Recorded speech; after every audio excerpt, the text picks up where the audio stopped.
Hello students, good morning to all of you. बच्चों में आज आप लोगों को एक नया टॉपिक नहीं, नया सब्जेक्ट कॉस्ट अकाउंटिंग पढ़ाने जा रहा हूं। जैसे कि आप लोग सभी जानते हैं, लास्ट क्लास मैंने आपको नॉन ट्रेडिंग पढ़ाया था। मैंने फिर से एक बार सिलेबस को स्टडी किया तो देखा सिलेबस में नॉन ट्रेडिंग नहीं है, पर फिर भी हम नॉन ट्रेडिंग का complete conceptual part with the terms related to the preparation of non trading accounts, जो चाहे वो इनकम एंड एक्सपेंडिचर अकाउंट हो, रिसीट एंड पेमेंट अकाउंट हो या बैलेंस शीट हो, हम उसको पढ़ चुके हैं। हमारे लिए कुछ भी बाकी नहीं है। हम लोग कंप्लीटली नॉन ट्रेडिंग का जो कॉन्सेप्ट था उसको पूरी तरह से पढ़ चुके हैं। बस हमें आज स्टार्ट करना था नॉन ट्रेडिंग का अकाउंट्स बनाना। आज प्रोफार्मा बना था, प्रोफार्मा के टर्म्स सारे बता चुका हूं एंड कल से हम लोग प्रॉब्लम करते हैं। so far as your syllabus is concerned बच्चों, मैंने देखा कि तुम्हें प्रॉब्लम की जरूरत नहीं है। जहां तक थ्योरी पार्ट था हम लोगों ने पढ़ लिया, प्रॉब्लम नहीं है। अगर बाई चांस इस सिलेबस में कहीं कुछ मिस्टेक मालूम पड़े या फिर से कुछ चेंजेस आए तो मैं आपको बस प्रॉब्लम पार्ट करवा दूंगा। ओके, तो किसी को भी नॉन ट्रेडिंग में कोई डाउट नहीं होगा। हम लोग अकाउंटिंग में पढ़ चुके हैं, पहले फाइनल अकाउंट्स पढ़ लिए, कैपिटल रेवेन्यू एक्सपेंडिचर कोर्स में लिए, फिर भी पढ़ चुके हैं। उसके बिना तो फाइनल अकाउंट्स कोई कर नहीं सकता, नॉन ट्रेडिंग में कोई कर नहीं सकता। देन फाइनल अकाउंट्स पढ़ लिए, सिंगल एंट्री भी कोर्स में नहीं है बच्चों। आपका नॉन ट्रेडिंग हम पढ़ लिए पर कोर्स में नहीं है। देन डेप्रिसिएशन हम कंप्लीट कर चुके हैं, शेयर कैपिटल हम पढ़ चुके हैं, डिवेंचर कोर्स में नहीं है। यहां तक रहा बस पार्टनरशिप, वो भी पार्टनरशिप बच्चों हमें एडमिशन नहीं पढ़ना, पर मैं एडमिशन के बारे में भी थोड़ा बहुत बता दूंगा। बस the basic part of partnership, then reconstitution up to the बच्चों changes in profit sharing ratio, वो आपको नहीं पता ये सब क्या है, इतना ही हमारे कोर्स में है। बस अकाउंट्स का इतना रहा, हमें बस रिवाइज करना है। लगभग 50 टाइम्स रिवाइज करेंगे अकाउंटिंग को, तभी जाके अकाउंटिंग में आप 100 से सारे स्टूडेंट्स 100 रखोगे, जैसे तुम्हारे सीनियर्स रखते हैं 99 100 सब रखते हैं जैसे। उसके बाद रहा मैथ हमारा खत्म हो चुका है, बस रहा सेट थ्योरी। तो सेट थ्योरी डिस्कशंस करेंगे बस। स्टैटिस्टिक्स कंप्लीट और मैथ है बस डिटरमिनेंट्स मैट्रिक्स है। मैनेजमेंट कंप्लीट हो चुका है, बस पढ़ना है business environment, financial market. Okay, और फाइनेंशियल मार्केट में कोर्स में नहीं है वो भी नहीं पढ़ना, बस पढ़ना है बिजनेस एनवायरनमेंट और एक मार्केटिंग मैनेजमेंट का एक क्वेश्चन पढ़ना है, और एक पहले हमें और एक दो क्वेश्चन है जो आर्ट साइंस मैनेजमेंट ऐसे, ये सब मुझे एक दो क्वेश्चन पढ़ाने हैं। तो लगभग खत्म हो चुका है।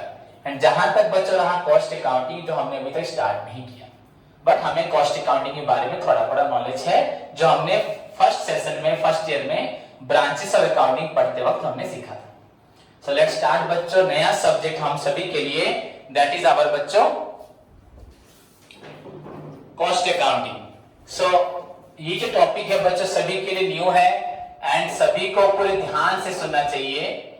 एंड मैं हर किसी को ये बात बोलूंगा, अगर बिगनिंग से लेके एंड तक कोई भी स्टूडेंट एक भी क्लास मिस नहीं करेगा, लगभग में 40 क्लासेस में मुझे कम पड़ेगा, 45 सोच रहा था पर एक यूनिट तो इसमें कट चुका है, तो लगभग बच्चे 35 से 40 क्लास में ये पूरा बुक क्या हो जाएगा। नॉट ओनली बुक खत्म होगा बच्चों, सारा थ्योरी में आपको याद रखवा दूंगा, समझने के साथ याद रखवा दूंगा। हुआ एवरीडे हम लोग जो पढ़ेंगे उसको याद रखेंगे, पूरा सिस्टमेटिक प्रोसीजर में, ऐसे नहीं इधर उधर से पढ़ेंगे। जो पढ़ाऊंगा उसको पूरा प्रिपरेशन के साथ पढ़ाता हूं मैं, जैसे कि बच्चा पढ़े उसको तुरंत याद रहे। Clear? So today's topic is बच्चों कॉस्ट अकाउंटिंग। तो आज इसको स्टार्ट करने से पहले मैं एक बात तुमको बताता हूं, जो हम लोग फर्स्ट ईयर में पढ़े थे। क्या पढ़े थे बच्चों? Branches of accounting. क्या पढ़े थे? जैसे कि तुम सभी को मालूम है बच्चों, हम लोग आज जो पढ़ने जा रहे हैं जिसका नाम है बच्चों कॉस्ट अकाउंटिंग, जो पढ़ने जा रहे हैं, तो इसका जब हम स्टार्टिंग पार्ट पढ़ते हैं तो इसमें हम लोग को जरूर पढ़ना चाहिए बच्चों ओरिजिन। क्या पढ़ना चाहिए? ओरिजिन या इंट्रोडक्शन। कॉस्ट अकाउंटिंग क्यों आया, किस लिए आया, कब बना, ऐसे जानना चाहिए। जैसे कि फर्स्ट टाइम पढ़ रहे हम अकाउंटिंग पढ़े थे नहीं? Accounting is as old as one itself, नहीं पढ़े थे? याद है कि नहीं है? तो हम लोग 23rd सेंचुरी को पढ़े थे ना, जो पढ़े थे सब, तो वो सब छोड़ो बच्चों। आज हमारा टॉपिक है कॉस्ट अकाउंटिंग। तो ब्रांचेस ऑफ अकाउंटिंग में हमें मालूम है 5 ब्रांचेस है, पर मैंने आपको फर्स्ट 3 के बारे में पांचों बताया, पर फर्स्ट 3 हमें जरूरत था मतलब जैसे कि हमारा एक financial accounting, cost accounting, management accounting. Okay, उसके बाद बच्चों आपका टैक्स अकाउंटिंग होता है ना, और एक सोशल या रिस्पांसिबिलिटी अकाउंटिंग जो सोशल अकाउंटिंग होता है। तो इस प्रकार की अकाउंटिंग हमारे लिए है, पर बेसिकली हम लोग इसी को ही तीनों को फॉलो करते हैं अभी, फाइनेंशियल अकाउंटिंग, कॉस्ट अकाउंटिंग, सो जहां तक बच्चा सभी को मालूम है फाइनेंशियल अकाउंटिंग का मतलब क्या है, सभी स्टूडेंट जानते हैं व्हाट इज फाइनेंशियल अकाउंटिंग, किसी को भी डाउट नहीं होगा बच्चों। An accounting that determine the exact profit and loss, मतलब बच्चों नेट प्रॉफिट और या एंड दोनों ही निकालती है बच्चों, एक चीज तो नहीं, एंड नेट लॉस प्लस बच्चों इसके साथ निकालती है financial position of a business enterprise, उसे बोलते हैं financial accounting. That means the main objective of financial accounting is to determine the true profit और loss, net profit and net loss plus financial position of a business enterprise. तो ये है आपका financial accounting, clear. But बच्चों financial accounting मतलब तुमने क्या समझा, सपोज एक सामान, एक पेन का आपका कॉस्ट प्राइस है 10 रुपीज एंड बच्चों उसका सेलिंग प्राइस है 12 रुपीज। तो बच्चों आपका जो प्रॉफिट हो रहा है वो प्रॉफिट कैसे निकलेगा, selling price minus cost price equal to 12 minus 10 is equal to बच्चों रुपीज 2। तो ये जो प्रॉफिट निकला बच्चों, इसके लिए हमें क्या क्या फैक्टर रेस्पॉन्सिबल है, कॉस्ट प्राइस और एक सेलिंग प्राइस। जहां तक की सेलिंग प्राइस का बात है या सेलिंग प्राइस फिक्स करने की अगर हम सोचें तो वो डिपेंड करता है बच्चों कॉस्ट प्राइस के ऊपर। एंड अगर कॉस्ट प्राइस किसी को नहीं मालूम तो वो कभी सेलिंग प्राइस फिक्स नहीं कर सकता, और अगर बेच भी देगा तो उसको मालूम नहीं पड़ेगा मुझे प्रॉफिट हुआ कि लॉस हुआ। तो अगर देखा जाए बच्चों प्रॉफिट निकालने के लिए जो फाइनेंशियल अकाउंटिंग का ऑब्जेक्टिव बच्चों नेट प्रॉफिट और नेट लॉस, इसका जो प्रॉफिट निकालने का जो एम है, इस एम के लिए, इस एम को अचीव करने के लिए इसको डिपेंड करना है बेसिकली फर्स्ट पॉइंट जो इसका है कॉस्ट प्राइस। ओके, सेल तो कोई भी कर सकता है, मैं अगर एक दुकान में बैठा हूं मुझे इसका प्राइस नहीं मालूम, यहाँ पे कुछ लिखा नहीं है, मेरे पापा नहीं है दुकान में, ये बड़े भैया नहीं, मैं बैठा हूं तो मैंने इसको 50 रुपए में बेच दिया, सपोज इसका प्राइस था 60 रुपीज। तो जब पापा मैंने एक पेन बेच दिया 50 रुपए में, तो वो तो मुझे डांटेंगे भी कि 50 में क्यों बेचा, ना क्या हुआ, ना तो लॉस हो गया, 60 रुपीज का था, तो मुझे तो नहीं मालूम था। तो अगर मुझे भी मालूम होता कि इसको बनाने में 60 रुपीज खर्च होता, डेफिनेटली मैं 60 से ज्यादा बेचता। तो बेचना is not a big thing बच्चों, वो है, हाँ वो भी पार्ट है, सेलिंग है, मार्केटिंग लाइन है, पर यहाँ पे प्रॉफिट निकालने के लिए ये cost price and selling price दो फैक्टर में से मेन फैक्टर है बच्चों कॉस्ट प्राइस। तो जब तक तुम्हें कॉस्ट प्राइस के बारे में नहीं मालूम तुम कभी भी प्रॉफिट निकाल सकते नहीं, clear. So profit can be determined only we have complete information about the exact cost. What exact cost also बच्चों हेल्प करता है बच्चों, आपका फिक्सेशन ऑफ सेलिंग प्राइस में हेल्प करेगा, आपका कॉस्ट कंट्रोल में हेल्प करेगा, एफिशिएंसी को इंप्रूव करने में हेल्प करेगा, इनएफिशिएंसी को दूर करने में हेल्प करेगा, ऑर्गेनाइजेशन के लिए फ्यूचर प्लान पॉलिसी भी बताएगा। अगर मुझे मालूम मेरा एग्जैक्ट कॉस्ट इतना है, वो ज्यादा है, अगर तुम्हें मालूम पड़ेगा तुम लोग पढ़ते नहीं हो, बेवकूफ और फ्यूचर तुम्हारा बर्बाद होने वाला है। किसको फील होता है क्या मैं पाठो पढ़ू लूं, हम नहीं पढ़ रहे, हमारा फ्यूचर डार्क हो जाएगा। अभी बैठ के दुकान में अगर बैठेंगे तो इनकम होगा, होगा नहीं होगा, पढ़ाई करके पैसा खर्च करेंगे पर फ्यूचर में हमें इसके बदले कुछ मिलेगा नहीं, तो क्या फायदा पढ़ाई का। तो वैसे अगर तुम्हें मालूम पड़ेगा कॉस्ट ज्यादा है तो कॉस्ट कंट्रोल करोगे, उसके लिए एफिशिएंसी बढ़ाने की कोशिश करोगे, इनएफिशिएंसी को दूर करोगे, फ्यूचर के लिए प्लानिंग करोगे। इस बार गलती हुई फिर गलती करोगे, इस बार लॉस हुआ नेक्स्ट टाइम लॉस होगा तो डूब जाओगे, नहीं डूब जाओगे। सो कॉस्ट निकालने से बहुत हेल्प भी हमें होता है, पर यहाँ पे अगर प्रैक्टिकल पॉइंट ऑफ व्यू से देखा जाए तो ना वर्तमान अभी हमें क्या चाहिए, बेसिकली हमें जाना है प्रॉफिट लॉस जाने के लिए हमें चाहिए कॉस्ट प्राइस।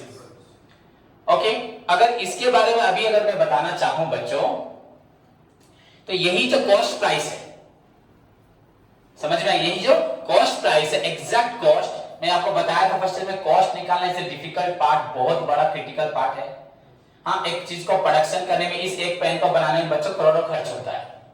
भगवान तो हमें ये पेन नहीं भेज देते ना कि ले लो फिक्स कर दो बेच दो, इसके लिए हर एक पार्ट्स बच्चों, इसका प्लास्टिक हो, इसके अंदर जो कॉटन है या ऊपर हार्ड प्लास्टिक है, अंदर फाइबर है, जो भी चीज है, यहाँ पर जो इसका कवर हुआ है, ये कार्डबोर्ड में आता है, जो भी आता है, सब चीज को कंपनी में मैन्युफैक्चरिंग किया जाता है। उसके लिए रॉ मटेरियल जंगल से आते हैं, अगर सारी चीज को पूरे ध्यान से देखोगे, कंपनी की गाड़ी जाएगी जंगल, जंगल से पहले जाने से पहले परमिशन लेगी, फिर रोड बाय रोड जाएगी, अगर आपका स्टेट आफ्टर स्टेट हो या कंट्री से बाहर जाएगी, कितना खर्च देना पड़ेगा, कितना तुमको जाने के लिए टैक्स देना पड़ेगा, फिर वहां से जाके परमिशन लोगे अथॉरिटी से, फिर वहां पे लोग मटेरियल्स तुम्हारी गाड़ी में लोड करेंगे, फिर उसको लेके आओगे, फिर आते वक्त टैक्स देते देते आओगे, रास्ते में गाड़ी ब्रेकडाउन होगा, कोई एक्सीडेंट होगा, कहीं आप नो एंट्री में एंट्री करोगे, कितना ड्राइवर का खर्च है, ब्रेकडाउन हो रहा है, हाँ कितना डिस्ट्रॉय भी हो रहा है, आके कंपनी पहुंचोगे, आने के बाद कंपनी में डायरेक्ट लेके मशीन में घुसा दोगे, निकल जाएगा पेन।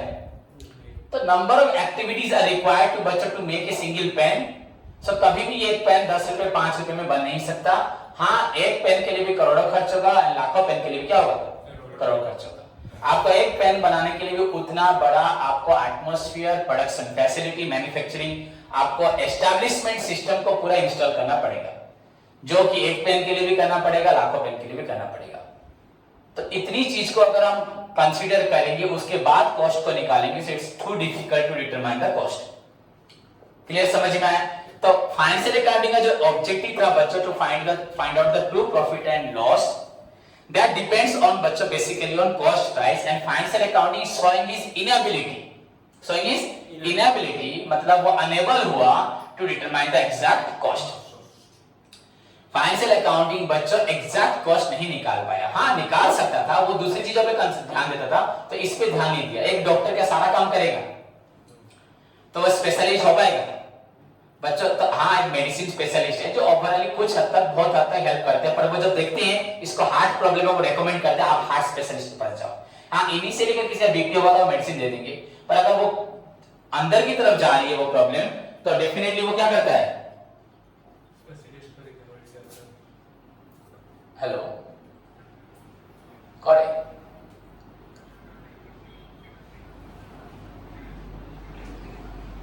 अच्छी मास्क ଏବେ ଅଛି ଆସ 10ଟା बंद ଅଛି। क्या बोला बच्चों? हाँ, तो स्पेशलिस्ट के पास भेजते कि नहीं? तो बच्चों हर एक के लिए, बच्चों ईएनटी के लिए होते हैं, हार्ट के लिए होते हैं, आपका किडनी के लिए भी होते हैं, नेफ्रोलॉजी होते हैं, ऑर्थोपेडिक होते हैं, गायनोलॉजिस्ट होते हैं, गैस्ट्रोलॉजिस्ट होते हैं, सब प्रकार के बच्चों कैंसर के लिए स्पेशलिस्ट होते हैं। तो अलग अलग डिपार्टमेंट में बच्चों अलग अलग डॉक्टर क्यों होते हैं? क्योंकि वो अपने काम के ऊपर ही फोकस करते हैं। एक नहीं, वो ऐसे हजारों लाखों पेशेंट अपने कैरियर में देख चुके, जो उनका काम दिन भर उसी को देखना होता है, तो वो एक्सपर्ट बन जाते हैं। एक ही चीज को अगर बार बार करेंगे, नहीं बनेंगे। तो वैसे ही बच्चों इसके बहुत सारे एक्टिविटीज होते हैं कंपनी में फाइनेंशियल अकाउंटिंग का। एसेट को प्रोटेक्ट करना, फाइंड आउट प्रॉफिट लॉस करना, find out the financial position निकालना, रेशनल डिसीजन मेकिंग के लिए हेल्प करना। तो ये इस चीज पे, कॉस्ट पे ज्यादा ध्यान दे नहीं पाता कौन? अगर बोला जाए पहले दुनिया में अकाउंटिंग मतलब एक ही अकाउंटिंग था, financial accounting, but financial accounting को कुछ प्रॉब्लम निकली तो एक ब्रांच बना। जैसे हम साइंस में भी पढ़ते हैं, फिजिक्स, केमिस्ट्री, जूलॉजी, बायोलॉजी, अगर एक साइंस से हो जाता है, अलग अलग पार्ट क्यों बना, ब्रांचेस क्यों बने? समझ में आया कि नहीं? तो वैसे ही बच्चों इसका भी एक ब्रांच, फिर और एक अकाउंटिंग का ब्रांच बना, कॉस्ट अकाउंटिंग। तो अगर मैं इसका इंट्रोडक्शन या ओरिजिन स्टार्ट करने जाऊं, तो मैं पहला लाइन सबको बोलूंगा, सब लोग सुनोगे ध्यान से। बच्चों, accounting is the language of business, okay, through which a business house can communicate with the outside world. Accounting determine the exact profit and loss. मालूम है कि नहीं सबको मालूम? So accounting is the language of business. The oldest branch of accounting is known as financial accounting. यहाँ से याद रखो, as we know accounting is the language of business. The oldest branch of accounting is known as financial accounting. But ये निकाल नहीं पाता, समझ में आया कि नहीं? It could not, अगर बोलो पास्ट में निकाल नहीं पाया, या it does not बच्चों, it does not determine the exact बच्चों cost, क्या नहीं निकाल पाया? That's why the profit shown by the financial accounting is not true. अगर मुझे एग्जैक्ट कॉस्ट के बारे में नहीं मालूम, तो मैं बोल रहा हूं इसका प्रॉफिट 2 रुपए हुआ है, तो सर आपको तो कॉस्ट नहीं मालूम, आपको कैसे मालूम है प्रॉफिट 2 रुपए हुआ है? Accounting is the language of business. The oldest branch of accounting is known as financial accounting, but it enables to determine the exact information about the cost. That is why the profit shown by the financial accounting accurate हुआ क्या? जब वो cost नहीं निकाल पा रहा, तुझे मालूम नहीं उसको क्या तबीयत खराब हुई, मेडिसिन दे जा रहा, तो ठीक होगा क्या इंसान? हाँ, तो समझ में आया कि नहीं? So the oldest branch of accounting is known as financial accounting, but it enables to determine the बच्चों exact cost of a particular product. That's why the profit shown by the financial accounting definitely वो inaccurate होगा। Accurate होगा क्या? समझ में आ कि नहीं? ड्यू टू दिस लिमिटेशन, देखो इंट्रोडक्शन आ रहा है, due to this limitation of financial accounting a separate branch of accounting has been developed that is known as cost accounting. अब ये इंट्रोडक्शन आया कि नहीं आया? ड्यू टू दिस लिमिट, ऐसे इंट्रोडक्शन बनता है जो हमें समझ भी आएगा, रटने वाला नहीं। As we know accounting is the language of business, the oldest branch of accounting is known as financial accounting, but it doesn't determine the exact cost of a particular product.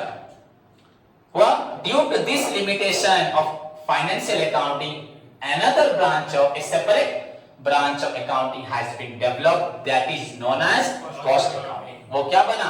Cost accounting. समझ में आया? अब फिर से बोलूंगा, the use of cost accounting बच्चों, the use of cost accounting, पहली बार बच्चों cost accounting का use, the use of cost accounting बच्चों was first traced in France, first took place in France। कहां पे हुआ था? फ्रांस। बच्चों the use of cost accounting was first traced मतलब हुआ था बच्चों in France during बच्चों 17th century। कहां? कब? 17th century मतलब 1700 में। अभी कितना चल रहा है? 2000, हाँ मतलब 2100 चल रहा है, 21st सेंचुरी चला क्यों चल रहा है? 2000 अभी क्या चल रहा है? तो ये 2000 से लेके 2100 तक ये क्या चल रहा है? 21st century. तो ये कब हुआ था? 17th century. 17th सेंचुरी किसको बोलेंगे? 1600 से लेके या 1601 से लेके 1700 मतलब आज से 300 साल पहले, लगभग 300 साढ़े 300 साल पहले। So the बच्चों use of cost accounting was first बच्चों appeared in traced in France during which century? 17th। खत्म हो गया। तो ये तो ओरिजिन में आंसर आ गया। समझ में आया कि नहीं आया? ओके। देन उसके बाद बच्चों however, क्या बोला? ये तो फ्रांस में हुआ था पहले 17th सेंचुरी में। however बच्चों in इंडिया, भारत में बच्चों the use of cost accounting, समझ में आ गया नहीं? इंडिया में कब आया बच्चों? कब आया? 1959। कब आया? एंड बच्चों the Institute of Cost and Works Accountant Act of India, Institute of Cost and Works Accountant Act of India ICWA was formed in the year 1959। फिर से बोल रहा बच्चों, the use of cost accounting was first traced in France during 17th century। हुआ but in India बच्चों, India में क्या हुआ? In the year 1959 the Cost Accounting Act was passed, कि इंडिया में कॉस्ट अकाउंटिंग एक्ट होगा। एंड बच्चों and the Institute of Cost and Works Accountant Act of India was formed। Institute बना। तुम डॉक्टर बनने के लिए कहां जाओगे? मेडिकल कॉलेज में पढ़ोगे ना। चार्टर्ड बनने के लिए चार्टर्ड इंस्टीट्यूट में जाओगे ना। कॉस्ट अकाउंटेंट बनने के लिए कॉस्ट अकाउंटिंग इंस्टीट्यूट जाओगे ना। तो जहां पे कॉस्ट अकाउंटिंग पढ़ाया जाएगा। अगर डिप्लोमा डिग्री करना है तो डिप्लोमा इंजीनियरिंग कॉलेज जाओगे कि नहीं जाओगे? आईटीआई पढ़ने तो आईटीआई कॉलेज जाओगे। तो जिस ब्रांच में आपको जाना है उसी रिलेटेड इंस्टीट्यूट में आपको ट्रेनिंग लेना। नेवी जाना है तो नेवी में ट्रेनिंग लेना पड़ेगा, आर्मी में जाना है तो आर्मी स्कूल जाना पड़ेगा, क्रिकेट प्लेयर बना है तो आपको क्रिकेट क्लब ज्वाइन करना पड़ेगा। स्कूल से होके जाओ, डायरेक्ट जाओ, जैसे भी जाओ। So that's why बच्चों similarly बच्चों in India in the year 1959 बच्चों the use of the cost accounting act was passed and बच्चों the Institute of Cost and Works Accountant of India was formed। Institute बच्चों बना, institute of cost and works accountant of India बच्चों, cost accounting institute. अब ये लेकिन ICWI ये भी ICAI के अंदर बन चुका है। हाँ समझ में नहीं? इंस्टीट्यूट ऑफ मतलब ये चार्टर्ड अकाउंटेंट इंस्टीट्यूट जो बन गया इसके अंदर हो गया बच्चों institute of chartered accountant India. इसके अंदर आ गया क्या बच्चों? ICWI पहले, लेकिन वो पहले सेपरेटली था। हुआ? समझ में आ गया? हमें इतना लिखना नहीं है, बुझी पाचना नहीं। इन द ईयर 1959 बच्चों in India the cost accounting act was passed. तो एक्ट पास हो गया। एक्ट पास होने के साथ वहां पढ़ाने के लिए तो कॉलेज बनेगा। समझ में आया कि नहीं? मेरे को परमिशन मिल गई +2 कॉलेज खोलने की, तो कॉलेज भी तो खोलूंगा। The Cost Accounting Act was passed, and at the same time the Institute of Cost and Works Accountant of India was formed in the year 1959. This is all about the origin या introduction of cost accounting. सबको समझ में आया? नहीं सुनाई दिया? Yes sir. अच्छा लगा? Accounting is the language of business. The oldest branch of accounting is known as financial accounting, but it doesn't provide the detailed information about cost. Due to this limitation, a separate branch of accounting that is known as cost accounting has been developed. The use of cost accounting was first traced in France during 17th century, but in India the Cost Accounting Act was in the year 1959. The Cost Accounting Act was passed, and the Institute of Cost and Works Accountant of India was established. For institute बना, act भी पास हुआ, सरकार ने act बना दी कि भारत में cost accounting काम होगा, सेपरेटली होगा, हर कंपनी कॉस्ट अकाउंटिंग करेगी, एंड उस कॉस्ट अकाउंटिंग को सीखने के लिए नेक्स्ट जनरेशन को नॉलेज चाहिए, उस नॉलेज को देने के लिए आपका कॉस्ट अकाउंटिंग का इंस्टीट्यूट भी बनाया गया। हाँ, डॉक्टर बनेंगे पर मेडिकल कॉलेज बनेगा तो डॉक्टर बनेंगे ना लोग। Okay, this is all about the origin या इंट्रोडक्शन ऑफ कॉस्ट अकाउंटिंग। उसके बाद बच्चों कहां चलेंगे इंट्रोडक्शन के बाद? Okay good. देखो, अगर तुम लोग ध्यान से सुनोगे बच्चों, मैंने कभी भी कुछ भी पढ़ाया होगा ऐसी तरह से स्टार्ट किया होगा, पर तुम लोग ठीक से पढ़ते नहीं हो। उसके बाद बच्चों होगा मीनिंग, पर मीनिंग को अभी पॉज करते हैं, हम थोड़ी दूर में जाकर मीनिंग पढ़ेंगे। ओके, तो मीनिंग पढ़ने से पहले कुछ चीजों को सीखते हैं हम लोग। हम कॉस्ट अकाउंटिंग पढ़ेंगे, कॉस्ट अकाउंटेंसी पढ़ेंगे, सब पढ़ेंगे, पर अभी मुझे कुछ तुमको सिखाना है बच्चों। ये टर्म क्या है? Cost accounting. ओके, तो यहां पे पहला टर्म क्या है? दूसरा टर्म क्या है?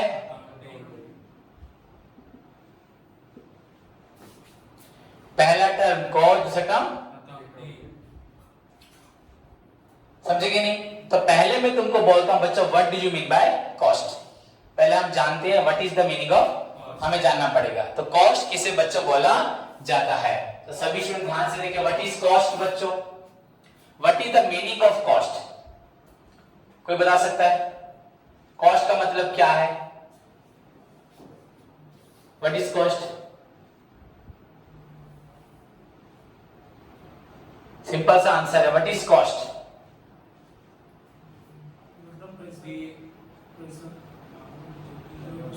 हाँ बोल, उसी को बोल, ठीक तो बोल रहे, हिंदी में बोल रहे।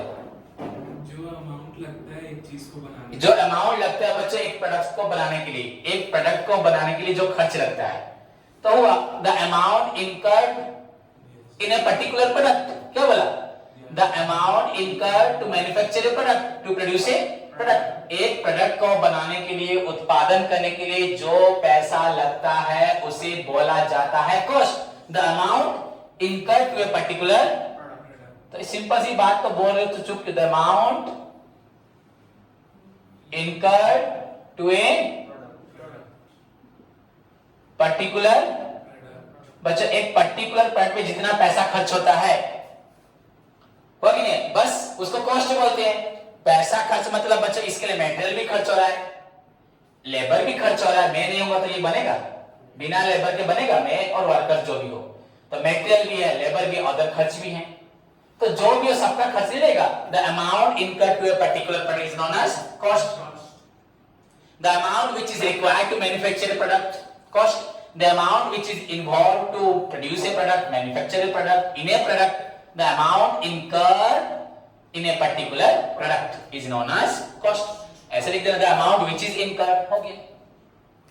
क्लियर बच्चों? तो this is known as cost. तो कॉस्ट किसे बोलते हैं? The amount incurred to a particular product, that is known as cost.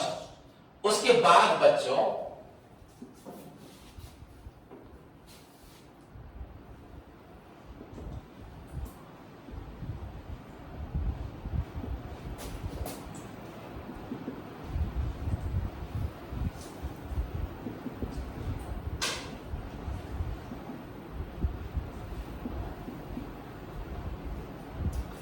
Is known as cost हो गया। सेकेंड चीज मैं आपको बता रहा हूं, अकाउंटिंग आप लोग सोच रहे हो पर अकाउंटिंग नहीं, सेकेंड मैं आपको बताऊंगा बच्चों कॉस्टिंग। क्या बताऊंगा? Costing. पहला था the amount incurred to a particular product is known as cost. Second हुआ बच्चों costing. What do you mean by costing? आपने हमेशा सुना होगा बच्चे बोलते हैं हम कॉस्टिंग पढ़ेंगे, कॉस्टिंग सीखने जा रहे हैं, कॉस्टिंग कर रहे हैं। क्या कर रहे हैं? Costing. कोई बोलता है कॉस्ट अकाउंटिंग पढ़ रहे हैं, हाँ चार्टर्ड पढ़ रहे हैं। क्या कर रहे हो? कॉस्टिंग पढ़ रहे हैं। क्या पढ़ रहे हो?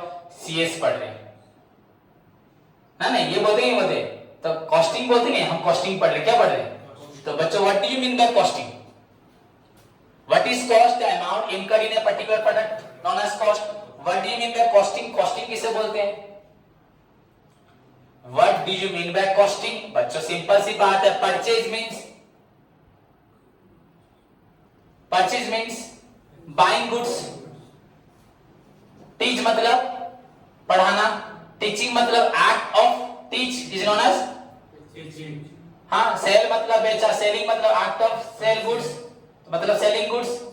तो बच्चों cost means the amount incurred in a particular product, costing means the process of The process of ascertaining the cost. Costing cost निकालने का जो प्रोसेस है, जैसे प्रॉफिट निकालने के लिए हम अकाउंटिंग फाइनेंशियल अकाउंटिंग पढ़ते हैं बच्चों, वैसे कॉस्टिंग क्या है?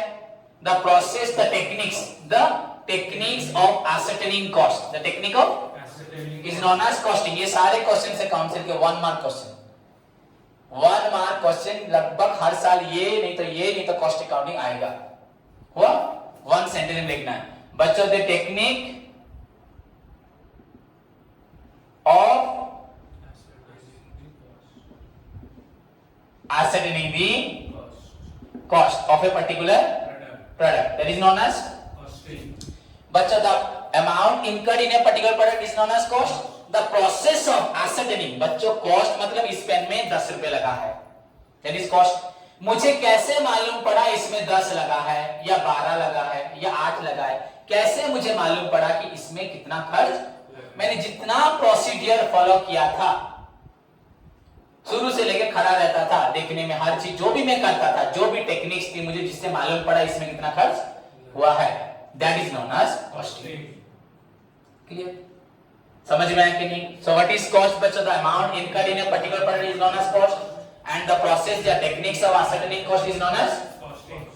देन बच्चों मैं अभी बताता हूं, नेक्स्ट क्लास में अच्छे से और एक बड़ा मीनिंग पढ़ाऊंगा, सिंपल बच्चों सभी के जाने के लिए। Then cost accounting. क्या बोला? पहले कॉस्ट, उसके बाद कॉस्टिंग, उसके बाद क्या है? कॉस्ट अकाउंटिंग बच्चों। तो what is cost accounting now? Simply अगर बच्चों the accounting for cost is known as. Cost accounting.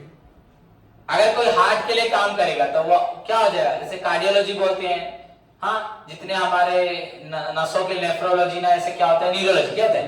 Neurology. वैसे ही हमारे किडनी वगैरह के लिए नेफ्रोलॉजी ना क्या होते हैं? तो हर एक चीज के लिए विभाग की नहीं। So the accounting which is related to cost is known as cost accounting. An accounting for management accounting, an accounting related to tax, Tax accounting. social accounting, finance। Financial accounting. Simple meaning तो कोई बिना अंदर जाए बोल सकते हैं। An accounting for cost is known as Cost accounting. cost accounting। Then उसको थोड़ा मीनिंग बताओ। It begins with recording all expenditure। क्या नहीं? कॉस्ट अकाउंटिंग क्या करता होगा? ऑल एक्सपेंडिचर, एवरी चीजों को ये क्या करेगा? रिकॉर्ड करेगा। एवरी बिट, हर एक बिट को खर्च। जैसे मैं अगर इंस्टीट्यूट में पढ़ाने घुसा, लाइट ऑन किया, लाइट कितना बिजली खर्च हुआ, कितना इन्वर्टर चार्ज खर्च हुआ, कितना एसी चला, कितना हमको लेबर ने जो यहाँ झाड़ू मारा उसका पेमेंट क्या हुआ, आपका टेलीफोन कितना खर्च हुआ, इंटरनेट खर्च कितना हुआ, डेप्रिसिएशन, सब चीज को वो क्या करेगा? रेंट फेंट तो है ही, सब कुछ है कि नहीं है? So the accounting for cost is known as cost accounting. It begins with recording all expenditure. Book में इनकम भी लिखा है, इनकम एंड एक्सपेंस, पर इनकम तो बच्चा एक ही है, सेल। Yes. मेन इनकम क्या है? Sale.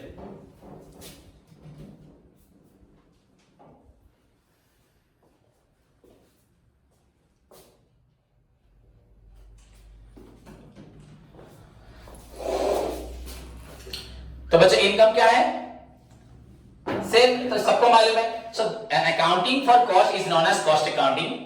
It begins with recording बच्चों all expenditure of a particular product, एक प्रोडक्ट को बनाने के लिए क्या खर्च होता है। पर्टिकुलर मतलब एक भी हो सकता है, 1000 भी हो सकते हैं, लाखों भी हो रहे, लाखों को बनाने के लिए कितना खर्च हुआ। अगर 1 लाख के लिए बच्चों 1 लाख रुपए खर्च होता है तो एक के लिए 1 रुपया हो गया ना। So an accounting for cost is known as cost accounting. It begins with recording. इसका प्रोसीजर बता रहा हूं। It begins with recording. Accounting is an art of recording, classifying, summarizing, analyzing of business transactions, incomes of money or events of financial character, and interpreting results. देर बोलते कि नहीं बोलते। वैसे बच्चों an accounting for cost is known as cost accounting. It begins with recording. और बताऊंगा procedures हैं बहुत बड़े, क्लासिफाइंग, रिकॉर्डिंग, एप्रोप्रिएट एनालिसिस बताऊंगा, एलोकेशन ऑफ बच्चों। But simple meaning it begins with recording बच्चों। इट बिगिंस विद रिकॉर्डिंग बच्चों all expenditure incurred in a particular product and ends with preparation of cost sheet क्या या statement of cost. मेरे को मालूम पड़ गया इसको बनाने में कितना खर्च हुआ है, पर इसको स्टेटमेंट बना के देना है। मुझे मालूम पड़ गया कि इसके शरीर में क्या रोग है, पर उसको लिखना है कि नहीं लिखना। वो लिखा नहीं होता क्या, आप जो ब्लड टेस्ट के बाद उसमें क्या क्या कौन सा चीज आरबीसी हो सीबीसी हो क्या क्या बढ़ा है क्या कमा है, हाँ लिम्फोसाइट कितना होता है इतना मुझे मालूम नहीं है, हाँ लिम्फोसाइट इसिनोफिलिया कितना होता है, तो सब ज्यादा डिटेल। तो बच्चों उसका प्रेजेंटेशन है कि नहीं, एक presentation. So it begins with recording बच्चों all expenditure incurred in a particular product and ends with the बच्चा preparation of cost sheet। cost sheet मतलब जैसे हम बनाते हैं final account, final account represent बच्चों ट्रू प्रॉफिट एंड लॉस, वैसे ही बच्चों a sheet a statement that represent the true cost. जिस स्टेटमेंट में मालूम पड़ेगा इसको बनाने के लिए 10 रुपए खर्च हुआ, वो स्टेटमेंट होता है क्या, कॉस्ट शीट। क्या बोलते हैं, कॉस्ट शीट या statement of cost. So it begins with recording all expenditure to a particular product and ends, जैसे फाइनल अकाउंट बनाने से अकाउंटिंग खत्म होती है, ends with the preparation of cost sheet और स्टेटमेंट ऑफ कॉस्ट। एक ही बात है, कॉस्ट शीट बोलना जो है, फाइनल अकाउंट बोलना जो है, फाइनेंशियल स्टेटमेंट बोलना, फाइनल अकाउंट बोलो, फाइनेंशियल स्टेटमेंट बोलो, ट्रेडिंग पी&एल बैलेंस शीट बोलो, एक ही बात है कि नहीं। So it begins with recording all expenditure relating to a, माने एक चीज में जितना खर्च है सबको रिकॉर्ड करोगे, एंड एंड्स विद द, बस रिकॉर्ड करने से हो जाएगा, प्रिपरेशन तो करोगे ना, सॉर्ट तो करोगे ना, दुनिया को बताओगे ना कितना क्या खर्च हुआ, and ends with the preparation of cost sheet और स्टेटमेंट ऑफ कॉस्ट। एक ही बात है, एक ही बोल दो, कॉस्ट शीट बोल दो बस। एंड बस इतना से नहीं होगा, एंड जैसे फाइनेंशियल अकाउंटिंग था, net profit net loss and financial, इसमें बच्चों क्या बोला जाएगा, तुमको मालूम भी है बच्चों, the main objective of cost accounting is to ascertain the exact cost of a particular product and cost। तो बच्चे इसमें क्या बोलेंगे, it begins with recording all expenditure to a particular product and ends with the preparation of cost sheet and cost control. ये cost sheet बना देगा and ये cost को कंट्रोल करने में हेल्प करेगा। मैं अगर आपको बताऊंगा कि आपके शरीर में ये तबीयत खराब, ये खाना नहीं खाओ, आप खाओगे नहीं, खाओगे कंट्रोल हो जाएगा, और खाओगे तो अच्छी बात है। समझ में आया कि नहीं आया? So this is just simple meaning. You can also write in the exam. आप meaning definition को भी इसको लिख सकते हो, कोई फर्क नहीं पड़ेगा। So an accounting for is known as cost accounting that begins with recording all expenditure to a particular product and end with the preparation of cost sheet और cost statement या statement of cost and ये and अलग है और एक ही बात है। This is all about your basic first part of cost accounting. Then हम next class में पढ़ाऊंगा बच्चों, अच्छा गुड मीनिंग डेफिनेशंस पढ़ाऊंगा। देन बच्चों cost accounting is an art science practice पढ़ेंगे, फीचर्स पढ़ेंगे। क्लियर? होप सभी को समझ में आया। Accounting is the language of business, the oldest branch of accounting is known as financial accounting, but it doesn't provide the detail information about the cost due to this limitation a separate. लिख देना बच्चों, ये नहीं दे पाया, it could not, निकाल नहीं पाया। समझ में आया कि नहीं? It showed is inability to determine the cost. That is why a separate branch of accounting has been developed that is known as cost accounting. The use of cost accounting was first raised in France during 17th century, but in India in the year 1959 the Act of Cost Accounting was passed and the Institute of Cost and Works Accountant Act of India was formed in the year 1959. उसके बाद before going to discuss about the cost accounting, one must have to know about the bachcho meaning of cost. What is cost? The amount incurred in a particular product, the amount involved in manufacturing a particular product.